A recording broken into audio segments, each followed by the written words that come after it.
So my number one left back target for Manchester United in 2025 would be Theo Hernandez, and I've been a massive fan of him for years, going back to 2020 where I made a video saying that United should sign him, and since then he's got even better. Come the summer he'll have just 1 year left on his contract, so Milan will surely look to sell him. He'll be 27 at that point, but he's the type of player who could play to 32, 33 or even 34, and right now he's in his prime, and I would say he's the best left back in the world. And so if United could sign him for between 30 to 35 million pounds, maybe up to 40 million pounds with some add-ons, I think that's a deal that United have to do. If not Theo Hernandez, Wolves' Rayan Al-Nouri would be one of my main alternatives. Anthony Robinson would be one of my main alternatives to Theo, and in this video I will be analysing him alongside Rayan Al-Nouri, but given that Robinson will be 28 next year, in a separate video I will be comparing Al-Nouri with 4 other left backs who I think could be very good alternatives to Theo, so make sure you subscribe to the channel for that. But before then, let me break down tactically how Theo would radically change Manchester United in possession. So we all know Theo's skill set, a 400 metre light runner who can powerfully drive forward with or without the ball, technically astute and capable of moving into central areas, whilst also having devastating match-winning qualities in the final third, whether this is via a deep cross, a charging overlapping run followed by a low cross across the box, or a cut back to the edge, or even a shot from the left hand side driven powerfully past the keeper. From an attacking standpoint, I think Theo Hernandez is the most complete fullback in world football. And from a tactical perspective, Theo would massively improve Manchester United in possession, and here's how. So in the build-up phase, against a man-to-man pressing system, which is what most sides in the Premier League will look to use if they decide to press high, you want to manipulate the positioning of the opposition's players by either keeping players high to draw the opposition's midfield backwards, therefore creating more space in the defensive third for you to play out, or you want your central midfielders to drop deep, congesting the defensive third, but instead opening up space ahead in the middle third. With a player like Theo, you want to do the latter, as he has a powerful running and ball carrying ability to be able to burst into that space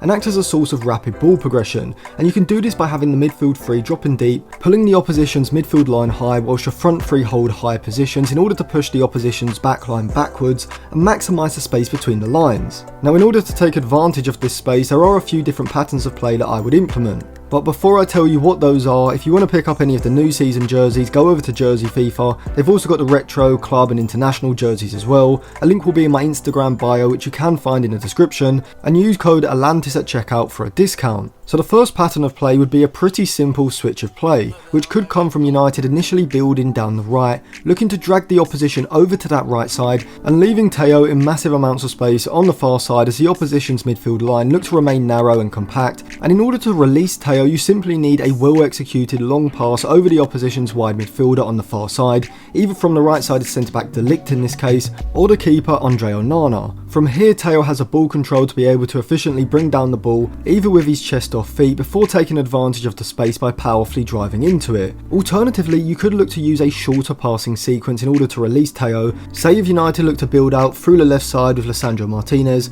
well from here United should be looking to use Mainu, Martinez and Theo as a free to release Theo in behind the fullback, with a simple route being a threaded pass from Martinez into Mainu, splitting the opposition's wide midfielder and central midfielder, from where Mainu can look to lay off the ball for Theo, running off the opposition's right-sided midfielder on that side, and once again using his pace and acceleration to take advantage of the space and progress the ball out of the defensive third. In the middle third, I would initially look to start Theo deep, as if he starts too high, he's already positioned in the space that you want him to take advantage of. You want him moving into the space rather than standing there statically. In order to create this space, however, I would look to have Rashford and Mainu on that side making facilitating runs in order to open up the space for Theo. Initially, if United are in a 2-3-5 shape, from here if Mainu drops from behind to in front of the opposition's midfield line, then this will look to drag the opposition's central midfielder on that side higher up the pitch, stretching the space between the midfield and defensive lines for Rashford to make an inverted movement infield, which will put the opposition's right back in a positional dilemma. If he holds his position and doesn't follow Rashford, now Rashford should have space to receive the ball and turn in United's left-sided half space,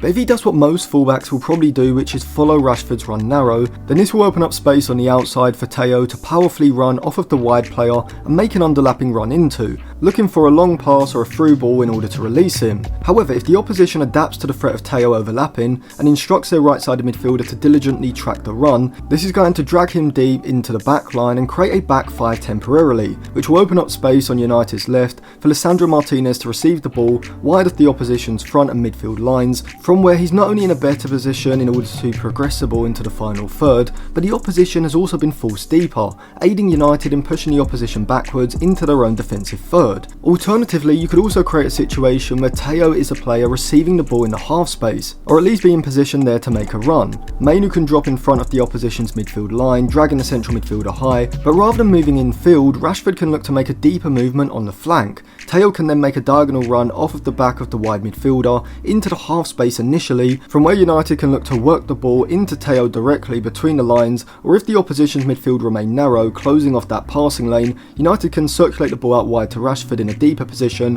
which has dragged the fullback high and stretched that space between the opposition's right-sided centre-back and their right-back for Theo to then make an underlapping run into. And Rashford is fairly competent at receiving the ball in these deeper, wider areas and being able to play a long pass in behind the back line, as he did for Højlund in a pre-season game this summer against Arsenal. And once in the final third, I think Theo has a quality that pretty much no other left back has in world football, and so this is why he'd be my top target. And considering the fact that he only has 1 year left on his contract come the summer, and he's only on around £4.3 million a season at AC Milan, I think £30 to £35 million for the transfer fee and around £7 to £8 million in the salary seems like a very good deal for United. However, what if it's not Theo? Say PSG, Bayern, or one of the other English clubs like Arsenal or Liverpool pick him up? Well, the two standout options from the Premier League are Ryan Aït-Nouri and Anthony Robinson. Both fullbacks would provide the same sort of powerful running and ball carrying ability from the defensive into the middle third, alongside the overlapping qualities that United desperately need down that left side. Now don't get me wrong, neither have Theo level qualities in the final third, but Robinson in particular is one of the best fullbacks in the league when it comes to playing those low crosses across the box, without Nouri also having similar qualities as well.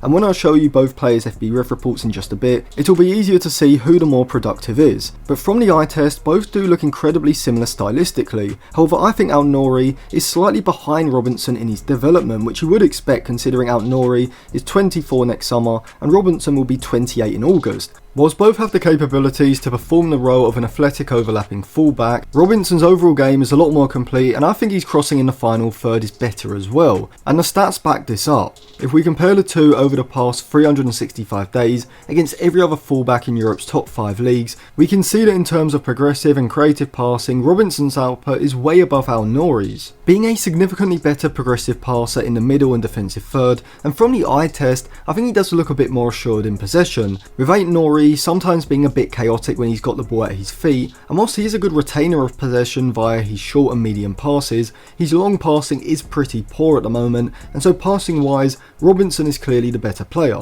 When it comes to ball carrying and dribbling, however, both players are probably on the same level. I do think Robinson is a bit more efficient at driving forward into space, but the Wolves man excels in this area as well, with both being capable of playing wing-backs or full-backs. Although Aït-Nouri is a more technical dribbler, I think he's better in congested areas, which would likely make him more suitable to moving into central positions than Robinson. Although driving past players or into space is still one of Robinson's best attributes. Defensively, however, from watching both players in the Premier League, I think Robinson is not just better than Aït-Nouri, but he's one of the best defensive fullbacks in the league, being an aggressive front foot defender who can jump ahead of the opposition's winger as they are about to receive the ball and make an interception, whilst also being a very proactive defender, looking to move to put in a challenge rather than being a reactive defender who holds his position and waits for the winger to show them where they're going to go before waiting for the right opportunity to make a tackle. Proactive defenders can sometimes be a bit reckless, but I really like Robinson, and so his front foot defending does lead him to being a substantially higher volume tackler and interceptor compared to Aït-Nouri. Aerial wise as well, the stats show that Robinson is clearly the better in the air compared to Aït-Nouri, and so overall, based on current ability, Robinson is a better progressive passer, the better defender, and despite Aït-Nouri being a better dribbler in 1v1s, Robinson's ball carrying and end product in the final third is also superior to the Wolves man. I do think that in a few years Aït-Nouri will reach Robinson's level and be one of the best fullbacks fullbacks in the league, but he does need to improve his ability to find and thread progressive passes, as well as his end product in the final third. And so out of the two, given that both players should cost around £30 million this summer, Robinson would definitely be my pick. But considering he will be 28 in the summer, United should probably also be considering other options and assess them alongside Robinson if Theo isn't available. And so in another video I will be coming on to those options, so make sure you subscribe to the channel and click the bell so you do get notified when that comes out. Also check out my Patreon, which will be linked in the description.